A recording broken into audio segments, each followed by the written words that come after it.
प्रस्तावना, दूसरा प्रारंभिक घटना, तीसरा है कार्य विकास और चौथा है चरम सीमा, पांचवा है निगति और छठा है परिसमाप्ति। तो इस तरह से यहाँ पर ये पाश्चात्य दृष्टिकोण से यह तत्व यहाँ पर है और पाश्चात्य धारणा के अनुसार कथा विकास में संघर्ष तत्व प्रधान रहा है तथा क्या होता है यह नाटक का अंतः जो है अंत प्राय दुखांत होता है और यह कथा वस्तु जिसकी रही है पाश्चात्य विद्वानों द्वारा कही गई। दूसरी आती है संवाद। तो संवाद बोल्टा ने लिखा है a play is it dialogue. संवाद ही नाटक को सफलता प्रदान करते हैं, इसीलिए बहुत बार संवादों की असफलता नाटक को असफल बना देती है। देखो, संवादों की असफलता नाटक को असफल बना देती है, इसीलिए नाटक में संवाद के दो कार्य होते हैं। पहला, कथा वस्तु को गति प्रदान करना, दूसरा चरित्र चित्रण में सहायक होना।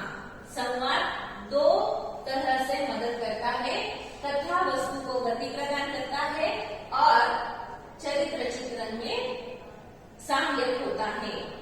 संक्षिप्त यथा योग्य प्रसंग भावानुरूप संवाद वस्तु को गति प्रदान करते हैं।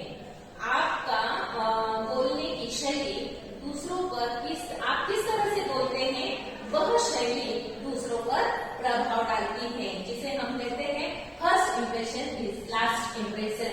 इसी तरह यह संवाद होते हैं जो नाटक को प्रभावित करते हैं, इसकी सफलता और असफलता इस पर डिपेंड करती है संवादों पर। अभिनय के अनुकूल संवाद से तात्पर्य है खरगोटों की भाषा का प्रयोग, मतलब वह तो कथा में ही है ना, सिर्फ संवाद डायलॉग लिखी जाए, उसमें संवाद बोलते समय हरकतों की भाषा भी जरूरी है। आप किस तरह से आपकी बॉडी लैंग्वेज प्रेजेंट करते हैं, आपकी बोलने की शैली, आपकी उठने बैठने की अदा, वो डायलॉग बोलते समय आप किस तरह से बातें करते हैं या आपकी हलचल, आपकी बॉडी किस तरह से उसे रिस्पॉन्स करती है, इस पर वह डिपेंड करती है। कहा जाता है कि नाटक के संवादों में शब्दों के साथ साथ शब्दों के बीच का रिक्त स्थान भी अत्यधिक महत्वपूर्ण होता है।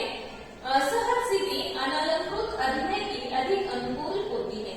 अगर संवाद जो है वह ज्यादा अलंकृत करने से बजाय सीधे साधे हो तो वह ज्यादा प्रभावित करते हैं पाठकों को। तीसरा आता है देशकाल। तो देशकाल से तात्पर्य होता है वातावरण का।